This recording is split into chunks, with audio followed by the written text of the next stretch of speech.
Hello mga kabindo, magandang hapon po. Ituturo ko po sa inyo kung paano po mag-configure ng MikroTik gamit ang ESP8266 G Wi-Fi Net Hotspot. So ang una po natin gagawin is ating pong i-reset configuration si MikroTik. Open lang po natin yung inbox po natin. Refresh para lumabas ang MAC address. So connect.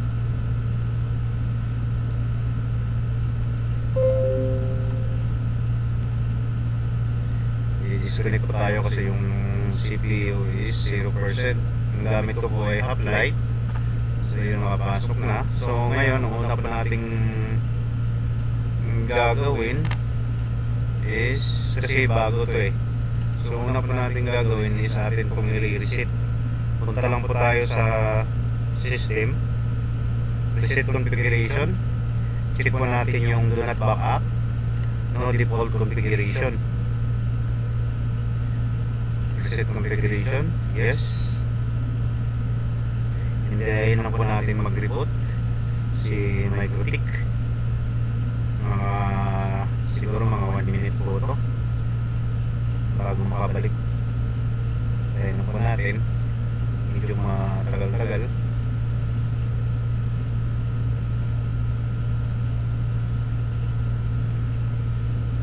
Ayan po natin, lalabas yung MAC address ni MikroTik. Ayan, lumabas na.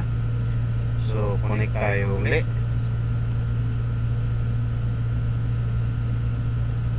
Ayan, pumasok. So muna po nating, ang gagawin na po natin ay magpapalit tayo maglalagay tayo ng panibagong password. So for this video tutorial, so yung password na ilalagay ko is test123. Test 1, 2, 3. Change now. So pag pupunta tayo sa terminal, so may lalabas dito na login failed, incorrect username or password. So ang gagawin po natin ay exit po tayo. So maglalagin tayo ulit gamit yung panibagong password, username, password pala. So login tayo ulit. Lagay po natin yung password na ginawa natin is test. Ang ginawa po natin is test123 na password. Click ko yung MAC address, saka connect ulit. Yun. So na-reset na po ito. Reset configuration po natin yung yung MikroTik. So ang gagawin po natin ngayon, kailangan natin i-download yung script file mula kay ESP. So ang gagawin natin, atin pong i-connect si ESP para ma-access po natin yung file. So okay, pumasok na. So tingnan ko kung pumasok na yung EP ni ESP. Boom, ayun, G-Wi-Fi Net Hotspot. So nakakonect na po tayo. So buksan lang po natin yung Google Chrome natin, browser. So ang default IP nito is 192.168.10.1/admin.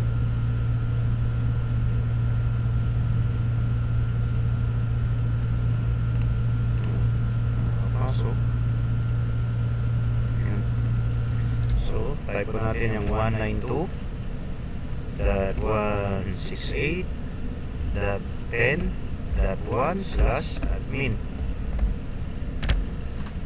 So ang default password nito is admin at saka admin. Sign in. Okay. So dahil hindi pa naka-configure si ESP or hindi pa sila konektado, so lalabas dito na offline. So makikita din natin yung MAC address ni Node MCU. Makikita po natin yung MAC address niya. So atin pong kukopyahin to. So lagay lang tayo sa notepad. Lagay po natin sa notepad.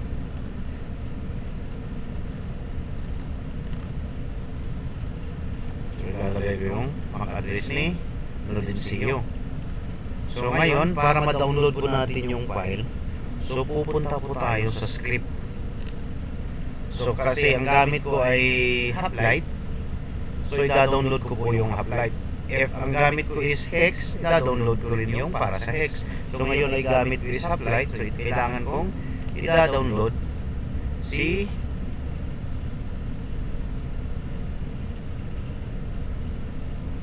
Hoplite. So ano yun, lumabas na, punta tayo sa sa download. Lalabas na yung file. Ayun, ito po yung file nya. So ang gagawin natin, copy paste lang po natin to. Control A, copy. Punta po tayo sa terminal ni Microtech. Atin pong ilalagay dito, i-paste. Yun. So hintayin po nating ma-upload yung script. So mangyayari nito, first attempt is mali-disconnect po tayo kay Microtech in the middle of 50%. So tuloy-tuloy lang po. Pag na-disconnect uli, login tayo uli, tsaka i-paste naman natin uli yung script. Medyo matagal-tagal to kasi mahaba yung configuration. Nilagay po natin yung script.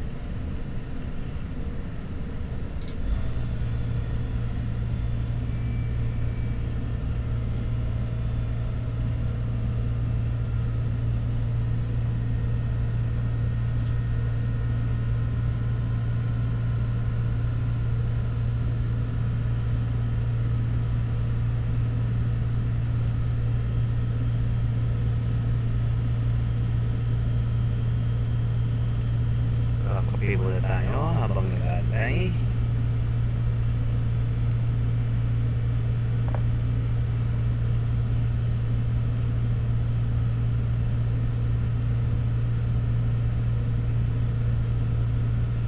Dito na portion madi-disconnect si Microtech. Yun, madi-disconnect siya. So, yan. So, ang gagawin natin is login lang po tayo uli. Refresh para lumabas yung MAC address. Login para makapasok uli. Ayun.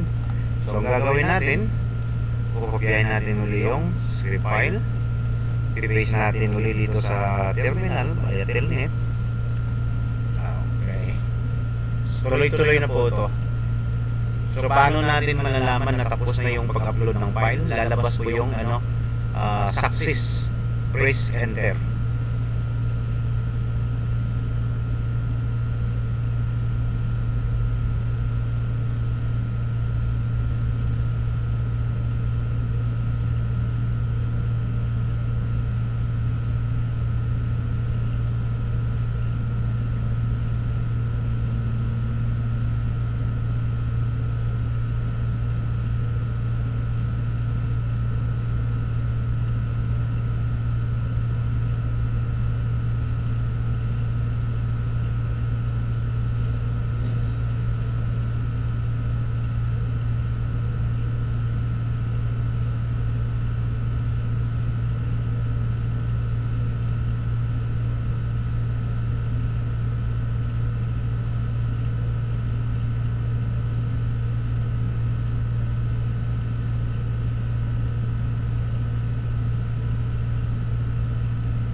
po tayo ng portion kanina na disconnect.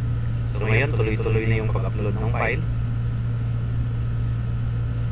So hanggang matapos. So malalaman natin pag tapos na yung pag-upload ng file, pag lumabas na yung success.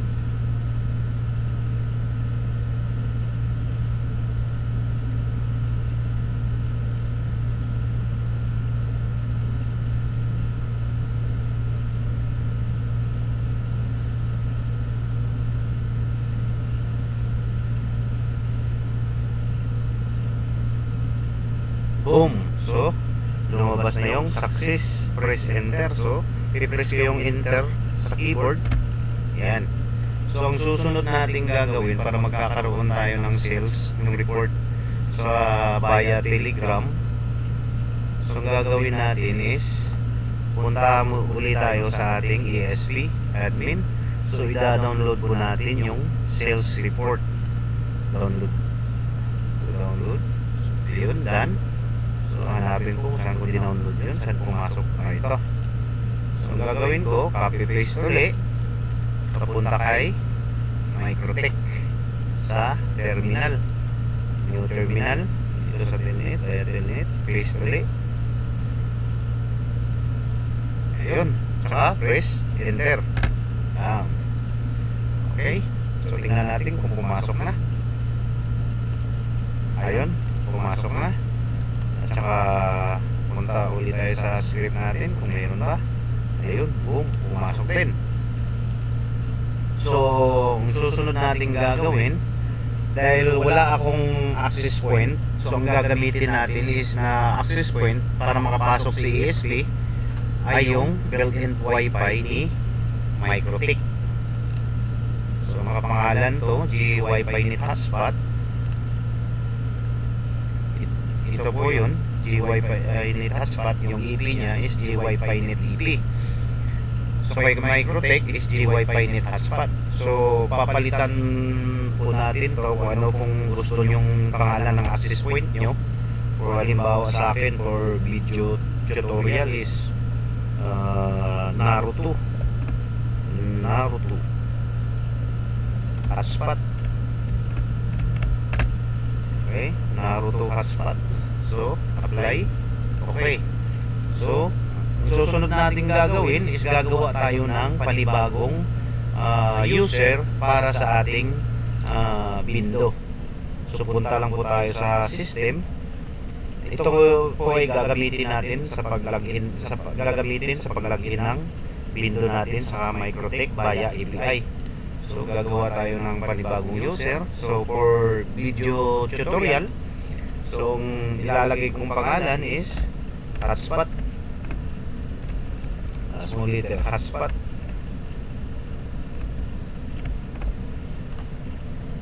Full access. Password is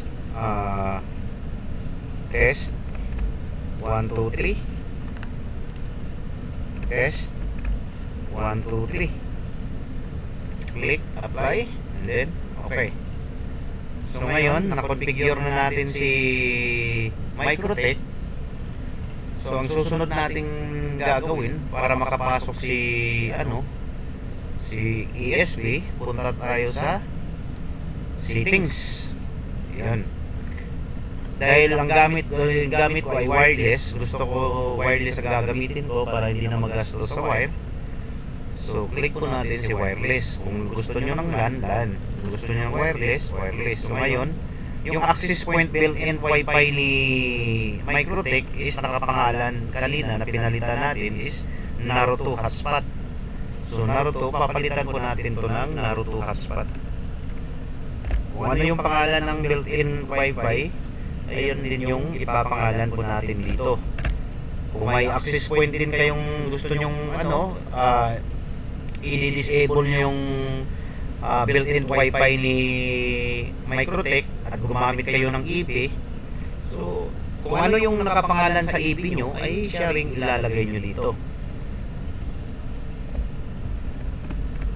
Kasi pag gagamitin natin yung built-in wifi ni Microtech, ang mangyayari kasi is minsan nagwa 100 CPU. yung load, tsaka panay shutdown si MikroTik noon pag umabot ng 10 users. So sa akin kasi maximum dito is 15 user lang si MikroTik Hoplite. Iwan ko lang sa iba kung umabot ng 20, kasi minsan mayroong nagsasabi na umabot ng 20 users pero ramdam mo na yung bagal ng portal kahit naka LAN base. So Naruto hotspot po ang gamit natin. So isi-set ko yung 15-17 seconds para mabilis yung insert coin, para mabilis matapos. Tsaka unlimited, ayaw kong maban. Yung suspended is none. Insert coin button portal, enable. Tapos punta tayo sa admin. So ito na yun, yung ginawa nating password kanina na para sa ating window is hotspot. Yung MikroTik username is hotspot. Sa test 123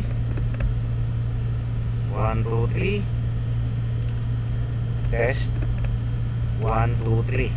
Okay, so sa admin ESP authentication settings, di ko muna papalitan to para sa video tutorial lang naman to. Pero kung pag i-deploy na natin sa at kung saan man natin ilalagay, ay pwede po natin siyang palitan para hindi ma-access ng mga mababait kung sino man yung gustong mag-access. So naka-default nito is admin user. Ang default is admin din na password. So punta naman tayo sa bandwidth.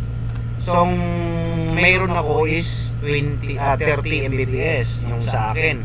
So ang ibibigay ko sa customer is 20 Mbps. 5 Mbps sa browsing, 5 Mbps sa streaming, or 5 Mbps sa gaming. So ngayon gusto ko yung streaming gawin kong 10 Mbps kasi minsan maraming nag-YouTube. So 10 plus 5 plus 5 equals 20. So sa user naman, ilalagay ko lang dito is 2 into M. Okay, so punta naman tayo sa code. So pag gusto nyo ng butcher type, kung gusto nyo palitan to, ilang karakter, gusto mo 4 karakter, 5 karakter, 6 karakter, and so on. Tapos yung butcher profile, default lang sa akin, pwede nyo naman palitan to. Kung gusto nyo mag-login siya gamit ang letters only, yung butcher type nyo, numbers only, combination of letters and number, pwede din ang Mac as butcher. So sa akin gusto ko is Mac as butcher para isang code lang. Itong gagamitin natin ngayon for video tutorial. So punta lang tayo sa window. Itong sa window na to na portion dito, kung gusto nyo malaman yung income nyo, kung gusto nyo malaman na online si sa window or hindi, pwede nyo ilagay dito yung IP address nya. Bawat window nyo, kung mayroon kayong 4 na window or 3, pwede nyo ilagay dito. Tsaka dito siya malalaman, dito nyo malalaman yung yung tawag nito, ang sinong device yung online. So balik tayo dun sa sa settings kasi nagalaw kanina. Balik tayo. Ayan, na-reset. So Naruto hotspot kasi na-reset, hindi natin na save. 17 seconds, unlimited, none. Tapos punta tayo sa admin, enter natin uli yung ginawa natin kanina na password user hotspot. Tapos ang password is test 123 test 123. So i-delete muna natin to kasi hindi ko muna papalitan to, default admin. So punta tayo sa yung pangalan ng mo, palagay natin Naruto din sa mga Naruto hotspot. Yan, Naruto hotspot. So punta tayo sa save. Yun. So tingnan natin kung pumasok na sa list si ESP. So tandaan po natin yung MAC address kanina na nilagay natin. Ito yung MAC address. Tandaan po natin to kasi kinuha na natin kanina doon. So punta tayo kay Microtech, IP, DHCP server, list. Ayun, pumasok na. So binigyan siya ng IP na 10.0.1.254. So pwede mo naman tong palitan. Pwede mo tong palitan, di ba? Pwede mong gawin yung palitan kung gusto mong palitan.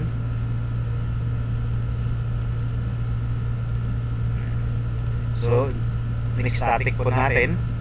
Yan. Tapos punta tayo sa IP hotspot para sa binding. Punta tayo sa IP hotspot host. Tingnan natin ito, pumasok na. So ang gagawin po natin ay make binding. So type bypass, apply, okay. So tingnan natin kung pumasok na punta tayo sa log. Kung pumasok na yun, pumasok na via API. Pumasok na si ESP natin. Ganun lang kadali. So ngayon, i-access natin si ESP. So kung ano yung IP address na binigay, connect lang tayo sa kanina, yung ginawa nating hotspot, Naruto hotspot. Yan, connect tayo dyan. Yun, pumasok na yung laptop ko. Ito yung MAC address na binigay. So punta tayo sa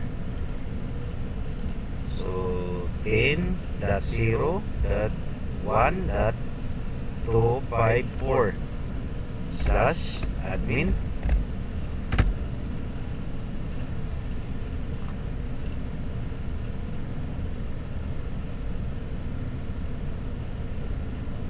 .254 ba yun? Tama ba yun?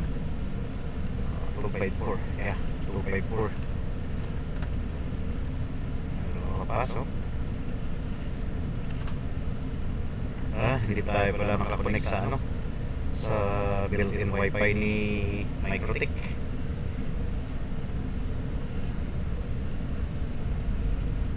Yan, ito yung lalabas. Kasi ito yung lalabas.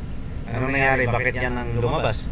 Kasi hindi pa tayo nakapag-lagay. Wait. Ano pala? Nag-delay kanina. So, ulit. 10.0.254 10.0.1.254/admin. Natin kung papasok. Yun, pumasok. So, type natin yung admin. Default password is admin. Enter. Yun, pumasok. Type natin. Boom. Okay, online na. Diba? Online na. So, ang gagawin natin ngayon para mapalitan yung yung portal page natin. So may portal page ako dito. Pin ko lang. So nalagay yung kanina.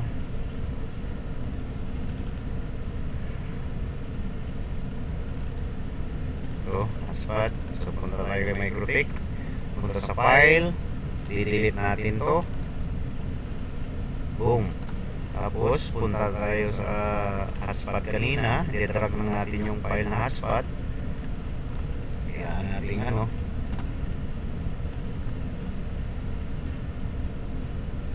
boom. Bilis lang, tapos na. So ngayon para magamit po natin yung hotspot natin na portal page, sa portal page may gagawin tayong konting setup para ma-access ng customer yung portal natin. So ang gagawin natin is maglalagay tayo ng IP address ni ESP natin. Gagawa ng walled garden. So ngayon punta tayo sa IP spot. Wala pa. So wala pa, hindi pa nakapasok. Saka sa IP firewall, filter rules, wala din.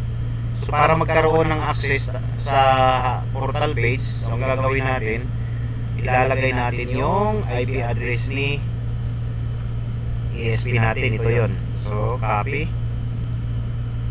portal, paste.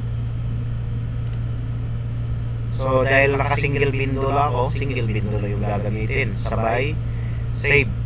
Tingnan natin kung pumasok pa. Ayun, pumasok dito na. Nagkaroon na ng filter rules. Tapos nagkaroon na rin ng walled garden IP. Yun. Ganun lang kasimple. So ngayon, i-scan po natin, kukunin po natin yung ID number ni config.js. So scan lang natin. Get. Scan ulit kasi walang lumabas. Get. Yun, lumabas na. Ito yung valid ID ng config.js natin.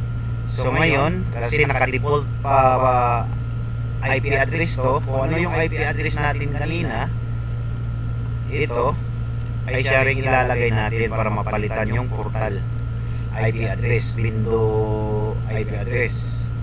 Punta tayo sa portal, palitan natin to, paste. Yun.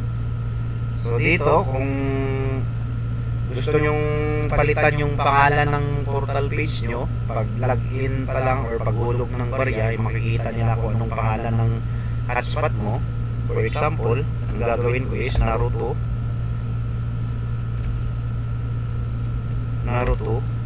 hotspot. Naruto hotspot. Login option, username only. Show post time, yes. Show extend button, yes. Disable code input, no. Show member login, no. Update. Okay. Ito na kasimple. So punta tayo. Type tayo ng 10.0 10.0.0.1. Kung kaya ma-access na ba natin yun, online na. See? Online na. Kung ibig sabihin, ito yung nilagay natin kanina. Kung gusto mong palutan niya na Lupin the third, so ang gagawin natin, punta ulit tayo sa ating palitan natin ng Lupin the third.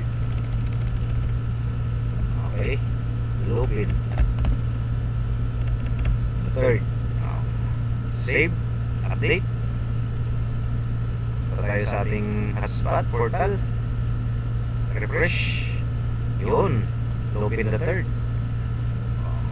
Insert coin tayo kasi naka tayo kanina, naka Mac as butcher. So insert coin. Yun, 7.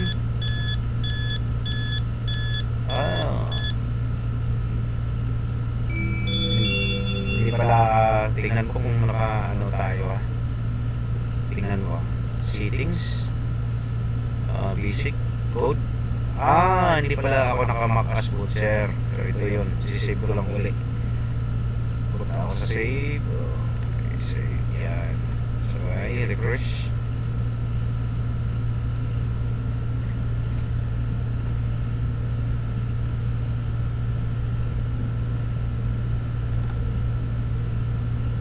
Yun. Okay, basic code. Yun, Mac as butcher. So, kung gusto nyong i-disable yung extend time, kung gusto nyong i-disable yung post time, punta uli kayo dito sa admin portal. Ito, gusto nyong i-disable show post time, no. Show extend button, no. So, update, scan tayo ng ID. Okay, hindi pa rin. Scan ulit yung ID. Ito, yung ID nya. So, update. Yan. Punta ulit tayo sa ating portal page para mawala to. Refresh lang. Yun, di ba? Makita nyo? Wala na. Ang naiwan is wifi rates. So, pagbabalik tayo ulit, kung gusto nating ibalik yung yung extend button at saka show post time, so punta na tayo ulit doon. Yes. Show extend button, yes. show post time, yes. So may ID na dito. So update lang natin. Yun. Balik tayo sa portal. Refresh. Yan, bumalik. So ano, Mac Butcher user kanina. Alisin ko to. Log-out natin dito. Try natin yung Mac Butcher. Refresh. Ayan, disconnect na siya.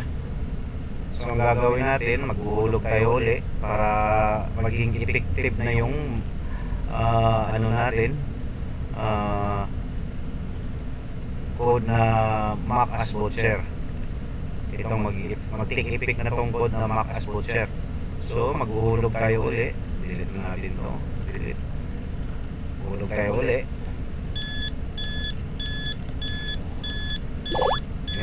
Yun, Mac Butcher. Yun.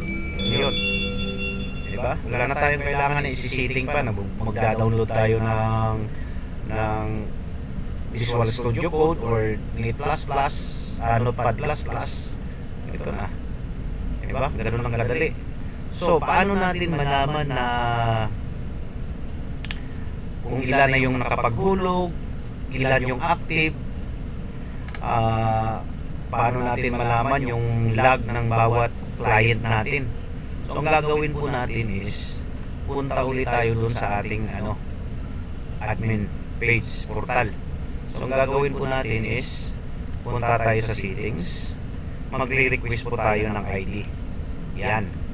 Ito yung spot user, yung bilang active, yung bilang ng active, clock, client log, script yun, client scheduler, night light, kung kailan siya mag-on, kailan siya mag-off, kung kailan magre-reboot si Microtech. So ngayon, ang gagawin natin is magre-request tayo ng ID. So copy paste lang po natin to. Enter, paste, scan, get ID, yun. So copy and then paste po natin dito. So username, user number, copy, paste natin ulit, copy, paste, scan, get, yun. Kopyahin lang natin, i-paste natin dito. Yan. Pangatlo is hotspot active, copy, paste, scan, get, yun. Copy, lagay natin dito, paste. Active username, paste, scan, get, yan. Ito yung ID nya para dito. Yun. Tapos sa clock, pag nag-update tayo ng clock, gusto natin i-setting yung clock natin. So paste na natin yung get clock, scan, get, ayan. Script list, kasi dito nakalagay yung mga log ng client. So paste, scan, get, yun. Copy, paste. Client scheduler, tagabura ng mga client. Paste, scan, get, yun.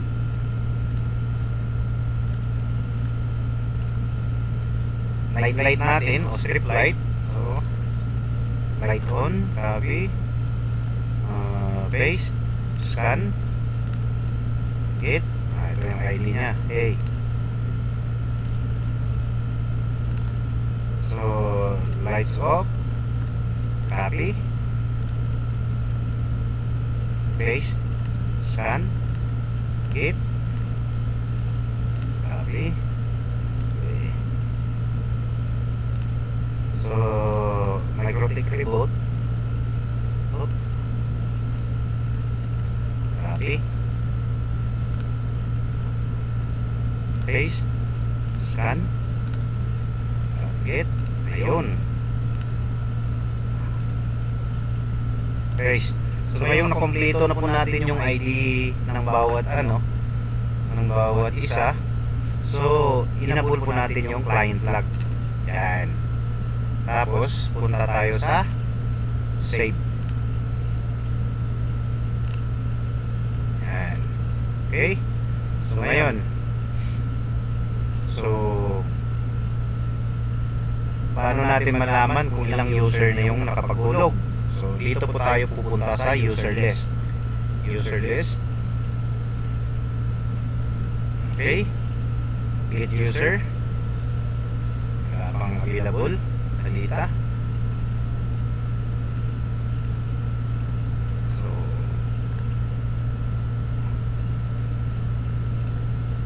wala pang halita na available.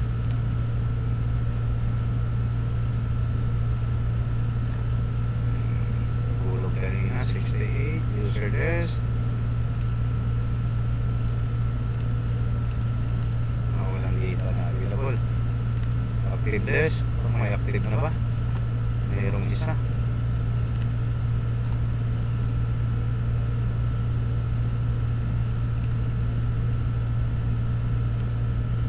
Wala din pumasok. Tingnan natin ha. Try ko muna dito sa system scheduler.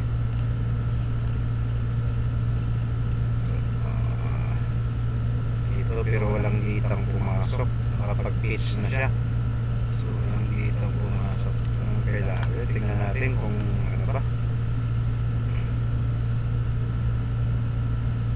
Ito tayo sa ID ulit. Data request.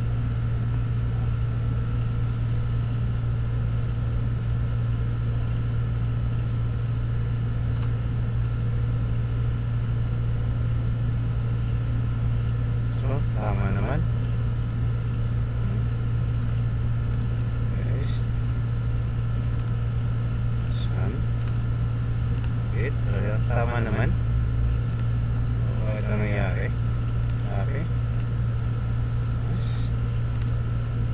Scan. Hit. Oh.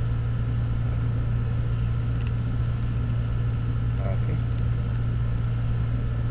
Paste. Get. Ayun. Tama naman yung ano niya. So bakit walang walang access? So ibig sabihin kaya pala. So may kailangan pala tayong ipapalit.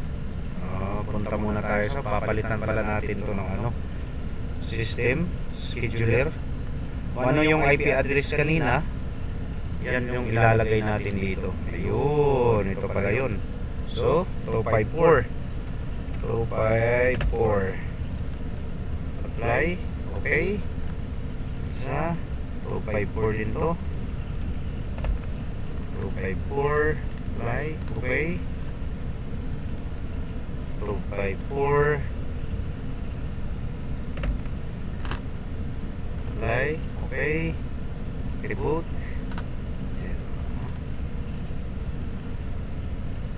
254. Pasok na. Okay. Okay. This is active. 254. Okay. So git lock. 254. Okay. Okay. Scheduler. Ayan na. May script. User name. 254. Set in .0.1.254. Apply.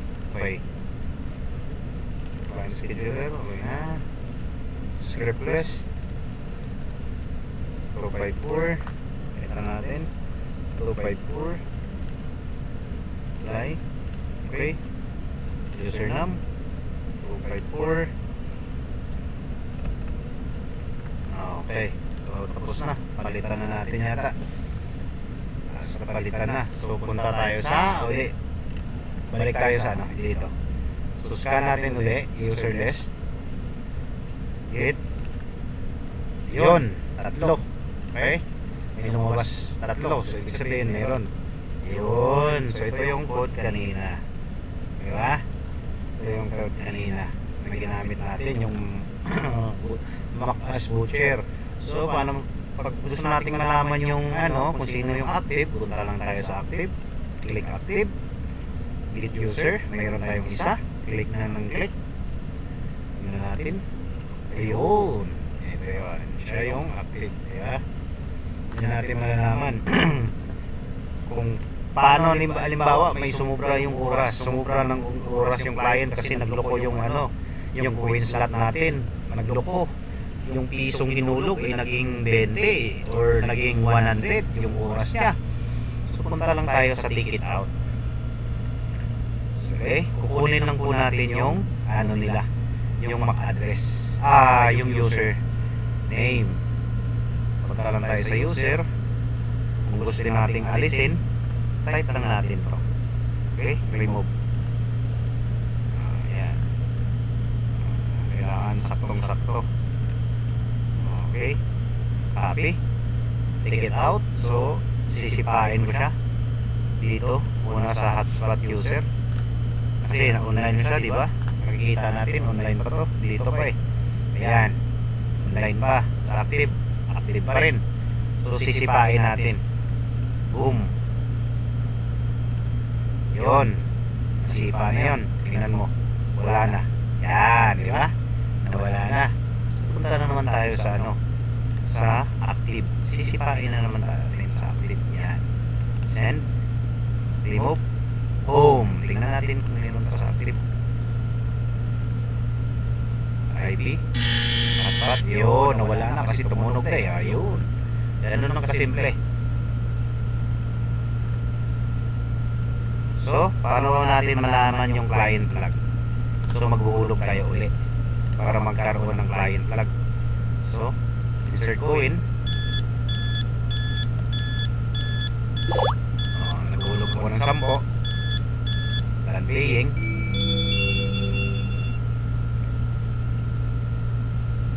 Yan. So punta tayo sa para makuha natin yung client flag. Yan, dito tayo sa client flag. Okay, so click lang natin.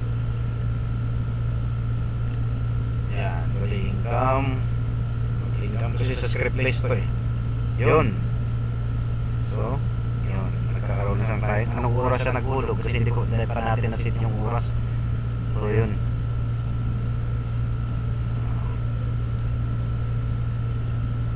Sampo Naruto hotspot yung pangalan ng Lindo. Ayan, transaction type new, bagong hulog, fresh. So para ma-set natin yung oras ni Microtech, kasi yung oras dito is alas 5 ng hapon. So para ma-set natin, punta lang tayo sa clock. Tapos pag hit clock natin, ito yung lalabas. So tingnan mo. So punta tayo, anong pizza ngayon? September 8, 2024. Ang oras is alas 5. Naka-army time to eh. Alas 5:15, 20 seconds. Update na natin yun.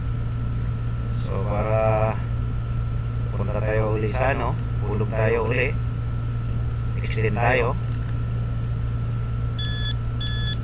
oras, yun, extend time, bam, nagulog ko ng 8 pesos.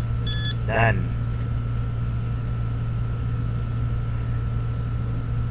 Yan. See? So punta tayo uli sa ating client log.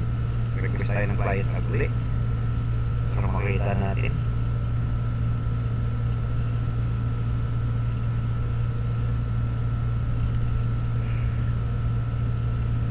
Yun, transaction type extend, amount 8 pesos, Naruto hotspot. Ito na, updated na yung oras. Makikita natin, ito yung date, September 8, 2024. Ang oras ay 17:15:28, alas 5:15, 28 ng hapon.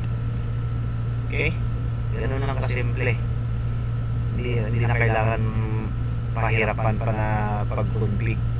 Nandito na lahat.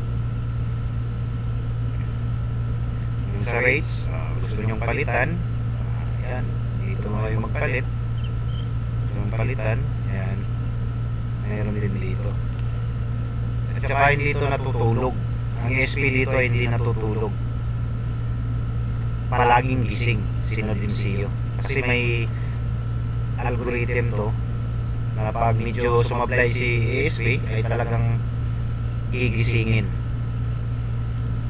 Ito, kung gusto mong every 5 minutes, every 10 seconds magre-reboot si ESP, nandito yon, dito mo isit. Sa akin 0 minutes lang.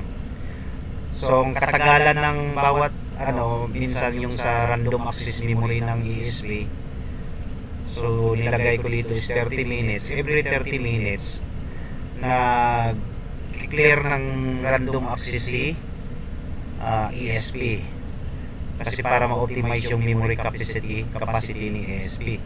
So reboot Microtech, kung gusto mong every 24 hours o alas 12 ng gabi, midnight, 12 midnight, gusto mong magre-reboot si Microtech, meron din dito. Kung gusto mong mag every alas 10, alas 11, palagay natin alas 11 magre-reboot si Microtech, save lang natin para ma-confirm na talagang na-save, ay pwede natin i-check dito sa scheduler. Punta tayo sa reboot, boom, ito, okay, pumasok. Tingnan mo, ibalik natin sa 24 hours, save, okay, balik, yan, 00, okay, yan, kita nyo, balik na, punta tayo sa halimbawa sa sa alas 10, yan, alas 10, save, okay, yan, 22 army time, 22 hours, alas 10 ng gabi. Diba? Ganun lang kasimple. Tapos client log duration, kung Microtech kasi sa akin half-light yung gamit ko, yung client log duration ko is 1 day lang. Pero kasi pa mababa yung memory ni ang RAM ni ni Microtech, sobrang baba, kaya minsan nag-disconnect. Pag may hex ang gamit mo is 2 days. Sa akin kasi is half-light lang, 1 day. So dito sa sa night light or strip light, so mag-on siya alas 4 ng hapon. Pili ka lang dito, may alas 4, alas 5, alas 6. Gusto ko alas 5. Tapos yung mag-off siya tuwing madaling araw is alas 5 din. So save lang natin, save.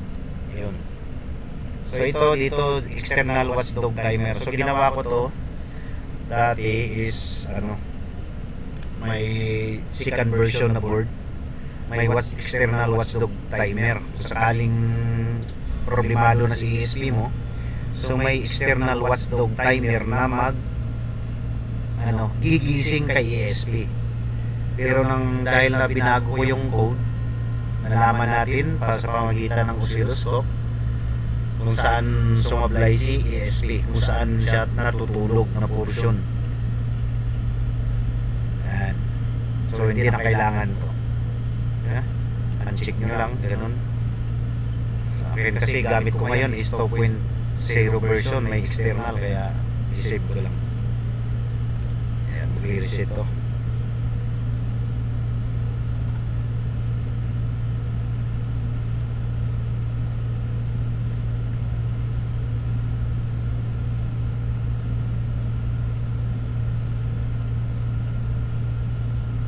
Okay na tayo sa portal natin. Scan natin, di ba? Okay na. Kung gusto nyong ay siya nga pala. Kung gusto nyong multi-window, dito rin. Oh, yan. Multi-window, dito rin. Meron yung multi-window. Pero bawat window ay kailangan lalagyan mo ng wall guardian IP. Maglalagay ka dito. Halimbawa, yung window natin ngayon is 10.0.1.254. Tapos yung isang window mo is kailangan yung IP address is 10.0.1.241. Depende kung anong bigay ni Microtech. Pwede mo namang palitan yon. Yan, ito. Pwede nating palitan yung ni Microtech. Punta na tayo sa IP server, DHCP, network list.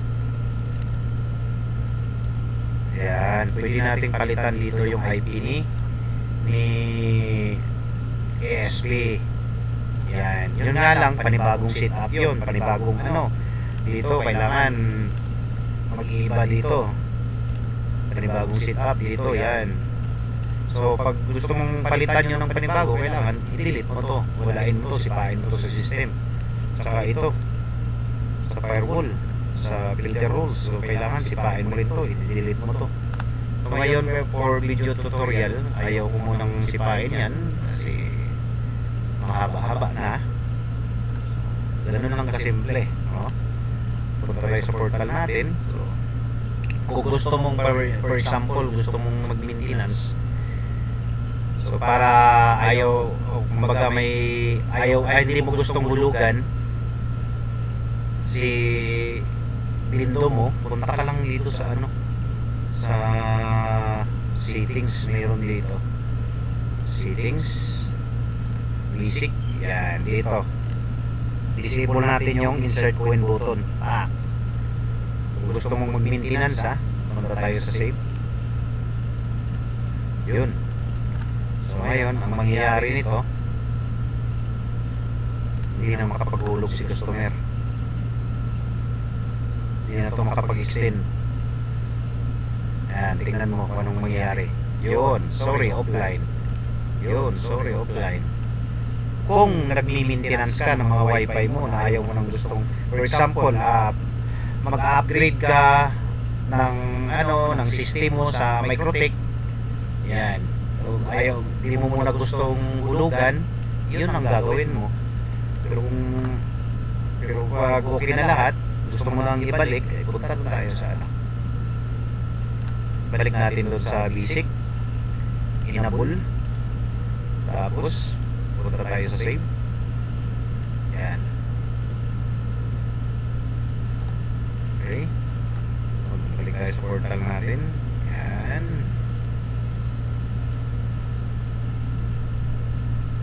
Yan, so mahulugan na to. Yan, okay. Ganun lang kasimple yung GWiFi Net Hotspot. Okay mga loads, mga kabindo, maraming salamat po. Magandang hapon.